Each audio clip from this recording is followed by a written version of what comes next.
Assalamualaikum warahmatullahi wabarakatuh. Bismillahirrahmanirrahim. Alhamdulillahirabbil alamin. Wassalatu wassalamu rasulillah wa ala alihi washabihi man tabi'ahum bi ihsan ila ba'du. Saudara-saudari, akhwati fillah, kajian Mabadi Ilmu Fikih kita lanjutkan pada halaman 24 pada jilid ketiga dengan judul Istibra'. Qala al-musannif rahimahullahu taala, istibra' mengiddahkan jariyah yang baru dimiliki. Jika seseorang membeli jariyah atau mewarisinya, wajib ia mengiddahkannya seperti iddahnya yang telah disebutkan, sekalipun jariyah itu tidak pernah diwata oleh tuan yang menjualnya atau kepunyaan perempuan. Hukum istibra' itu artinya membersihkan atau meminta pembebasan. Arti istibra' itu. Jadi rahim itu kan wadah. Kalau diwata, dicampuri oleh tuannya, maka ada yang tersisa pada tubuh, pada dalam rahimnya itu. Maka rahim ini harus dibersihkan dulu di istibra' melalui iddah. Nah, iddahnya pada pertemuan kita yang lalu, iddahnya jariyah atau sahaya itu separuh iddahnya orang yang merdeka. Jadi kalau orang merdeka tiga kali haid atau suci, maka jariyah cukup 2 kali suci. Dan selain daripada itu separuhnya, atau kalau 3 bulan berarti 1 bulan setengah. Muncul pertanyaan, kenapa kitab-kitab fikih itu masih aja mengkaji tentang perbudakan ini dan hukum-hukum bagaimana melakukan budak? Maka jawabannya, perbudakan itu di zaman jahiliyah sudah merajalela, dan Islam menerapkan hukumnya itu selalu dengan bertahap. Jadi tidak begitu Islam serta-merta tidak, tapi secara bertahap. Dengan cara apa? Dengan cara setiap pelanggaran daripada hukum Islam itu dianjurkan pertama tahrir raqabah. Seperti orang yang melakukan hubungan intim dengan istri di siang Ramadan. Yang pertama, bebaskan saya. Ada orang bersumpah terus melanggar sumpahnya, bagaimana dia mau membatalkan sumpahnya? Maka tahrir raqabah, bebaskan budak. Dan pahala yang besar yang diberikan oleh Allah Subhanahu wa taala kepada orang-orang yang membebaskan budak-budak mereka. Falaqtahamal aqabah wa ma adraka mal aqabah fakku raqabah. Jadi nomor satunya fakku raqabah, bebaskan sahaya. Nah, jadi Islam menerapkan atau menghilangkan perbudakan itu dengan menerapkan hukum-hukum tadi. Nah, lalu sampai pada saatnya perbudakan itu hilang di muka bumi. Tapi pada kenyataannya, walaupun tidak ada lagi perbudakan, masih ada perbudakan dengan cara lain. Seperti tenaga kerja yang ditindas. Kita sering mendengar mereka diperlakukan tidak manusiawi, yang hanya dikasih makan 1 kali sehari. Banyak kasus yang kita dengar. Nah, maka orang-orang yang semacam ini, kita sebagai seorang muslim harus memikirkan bagaimana membebaskan mereka dari perbudakan semacam ini. Ini perbudakan dengan alasan ekonomi. Nah, jadi tidak salah kata ulama-ulama Pakistan, menurut Ustadz Muhammad bin Abdul Hamid, saya bertanya kepada beliau, masih nggak dikaji kitab fikih tentang hukum-hukum perbudakan? Masih, kata beliau. Apa alasannya? Jadi masih dikasih karena jawabannya supaya satu antara dua. Yang pertama, ada kemungkinan perbudakan itu muncul lagi di masa akan datang, akan muncul lagi perbudakan itu. Buktinya sekarang sudah banyak pelanggaran-pelanggaran, termasuk waktu ISIS berkuasa, mereka jual wanita-wanita Izidiyah itu tawanan-tawanan mereka jual, bahkan dilelang kayak lelang kambing. Wah, siapa mau beli $500, $1.000, $2.000. Jadi perbudakan muncul. Bahkan sekarang ini katanya di daerah Mauritania, Afrika Barat, itu masih ada perbudakan di sana. Perbudakan sahaya perempuan. Nah, jadi kita mengkaji dalam ilmu fikih tentang perbudakan ini, ada kemungkinan nanti akan balik lagi. Nah, yang kedua, walaupun kita kita tetap memperjuangkan jangan sampai muncul perbudakan di zaman kita, minimal kita memahami oh ternyata budak-budak ini punya hak walaupun haknya dia separuh daripada hak orang yang biasa, orang merdeka, tapi tetap dia punya hak, punya tanggung jawab. Artinya manusia tetap wajib peduli pada manusia yang lain walaupun mereka dianggap hina. Kan budak itu kan seperti barang dijual belikan dan sebagainya, tapi tetap dia punya hak.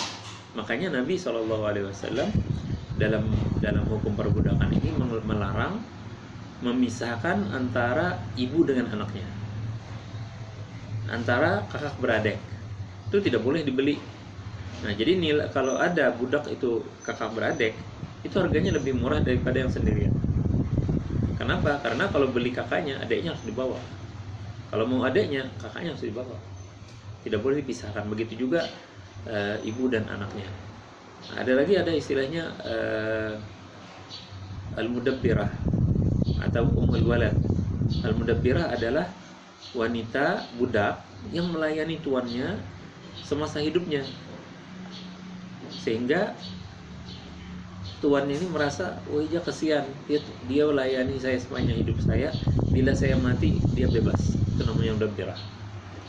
Ada lagi ummul walad. Ummul walad itu ketika tuannya menjadikan peristri dia punya anak, ya, dia punya anak.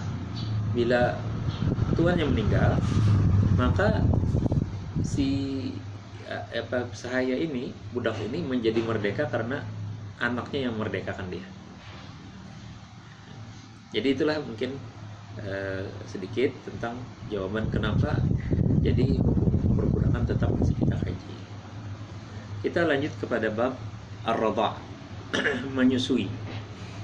Jika seorang perempuan menyusui anak orang lain, jadilah kanak-kanak itu hukum anaknya pada haram bernikah dengan dia, dengan syarat: satu, umur anak-anak itu belum sampai 2 tahun. 2, 5 kali menyusui dengan bercerai tiap-tiap kalinya sampai air susu ke dalam perutnya. Dan suaminya itu menjadi bapaknya dan anak-anaknya menjadi saudaranya. Dan haram anak-anak itu menikahi tiap-tiap turunannya seperti haram seketurunan tersebut. Bersalahan jika saudara dari yang menyusui tidak haram bernikah di antara mereka. Pertama ar-radha', menyusui. Kita sempat mengalami masa-masa ibu-ibu itu mendahulukan susu formula daripada air susu ibunya.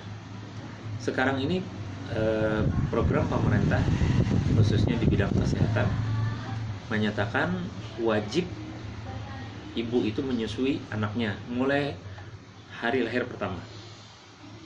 Bahkan diharapkan sampai 2 tahun sesuai dengan ajaran Islam.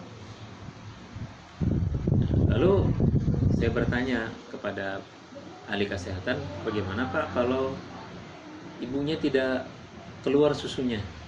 Begitu melahirkan tidak keluar susunya. Tenang aja, kata beliau, nanti dirangsangkan ini dikasih, biar aja anaknya menyusu walaupun belum keluar susunya, nanti saatnya akan lahir. Nah, ternyata pada kenyataannya ada keponakan bilang, iya om, sekarang katanya di rumah sakit pun melarang kita kasih susu formula, jadi harus dikasihkan aja oleh ibunya. Anak saya itu sampai 4 hari katanya udah kuning. Nah, khawatir dok, gimana nih? Enggak, tenang aja kamu.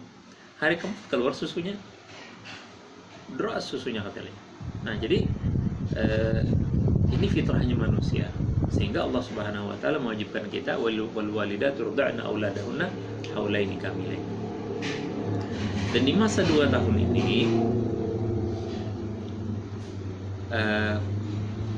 perempuan itu kan beda-beda. Ada yang mampu menyusui anaknya dalam masa sampai 2 tahun, ada malah lebih. Ada yang hanya mampu 6 bulan, ada yang 3 bulan, istilah orang banyak itu haring sudah jar susu. Nah, di sini bagaimana si suami dan istri agar anaknya tetap nutrisi alam ini dapat. Nah, itu boleh dia susukan kepada orang lain.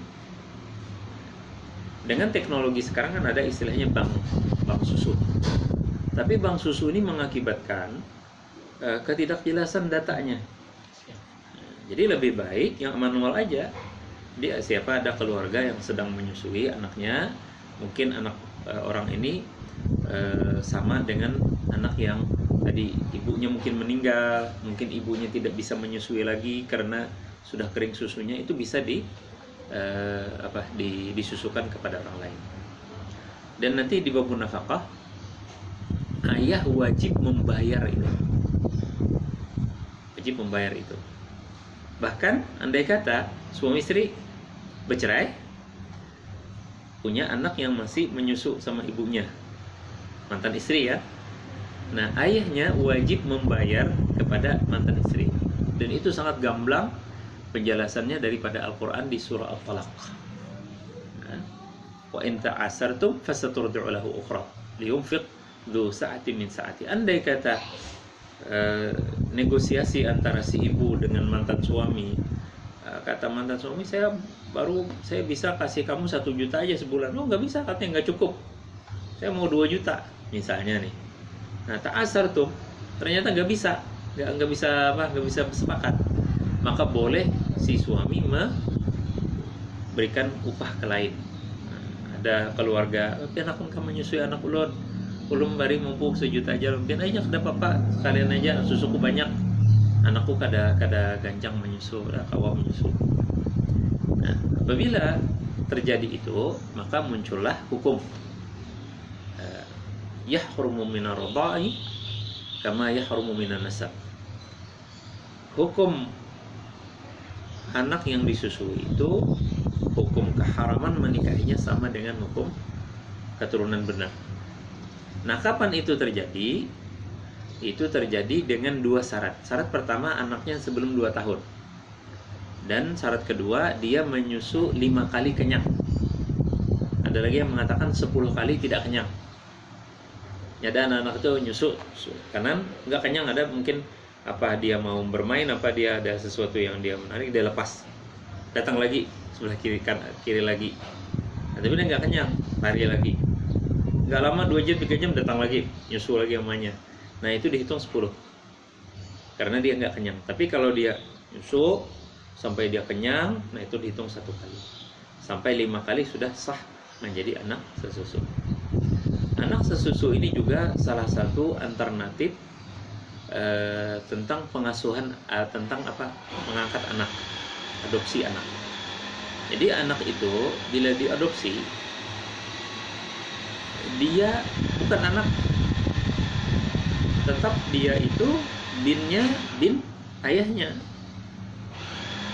Seperti Zaid bin Harithah radhiyallahu anhu, di zaman jahiliyah Rasulullah karena bangga dengan beliau memilih orang Nabi daripada orang tuanya, maka Nabi mengumumkan di hadapan Ka'bah bahwa Zaid adalah anakku. Maka Zaid menjadi anak angkat Rasulullah, maka namanya jadi Zaid ibn Muhammad. Nah, ketika di Madinah Allah Subhanahu wa taala larang itu. Ud'uuhum li abaihim wa aqsatu 'indallah. Panggillah mereka dengan nama ayah mereka, lebih utama. Maka Zaid bin Harithah berpindah ke asal nama ayahnya, Zaid ibn Harithah. Jadi kalau anak adopsi itu tidak boleh dinisbatkan kepada yang mengasuh.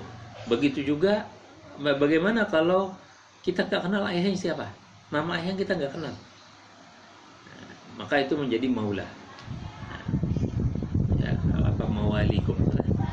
Jadi maula Kalau biasanya nama kita tuh bin Muhammad bin Abdullah, nah maka karena si anak ini tidak tahu nama ayahnya, maka disebut ke yang mengasuhnya tapi maula, seperti Hudzaifah bin Yaman, Salim, seperti Salim maula Hudzaifah. Nah, kenapa saya bilang tadi menyusui ini alternatif pengangkatan anak? Karena Salim itu anak angkatnya Hudzaifah, dan Salim sudah dewasa menurut cerita, atau sudah punya kumis. Lalu turun ayat al-hijab bahwa seorang perempuan tidak boleh berkhalwat dengan laki-laki yang bukan muhrimnya, ajnabi.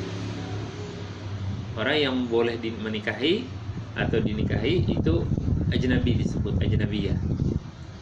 Nah, maka istrinya Hudzaifah mengadu, ya Rasulullah, itu Salim seperti anak saya, dan Hudzaifah sering keluar rumah, dia bekerja di usaha kegiatan, jadi kami berduaan aja di rumah. Padahal ayat al-hijab melarang demikian. Bagaimana? Maka Rasulullah jawab, kalau kamu mau, mintalah Salim untuk menyusu padamu. Jadi kenapa? Jadi diminta Rasulullah demikian supaya tidak ada rasa syahwat kepada ibu angkatnya. Jadi kalau dia masih berani meluk ibunya, menyusu dari ibunya, dia merasa ibunya betul, maka dia bisa jadi anak angkat, jadi anak sesusu. Nah, jadi kata Syekh Ibnu Utsaimin, ini hadis menurut beliau khusus untuk Salim, tapi seperti kasus Salim boleh. Jadi kalau ada orang seperti kasusnya Salim, sudah terlanjur dewasa tapi belum pernah disusui, itu boleh disusui. Jadi anak itu didekap dulu oleh ibunya sampai dia merasa tidak ada syahwat sampai segala macam, maka dia sudah menjadi alternatif menjadi anak sesusu istilahnya. Wallahu a'lam. Nah, mungkin di sini dahulu pertemuan kita.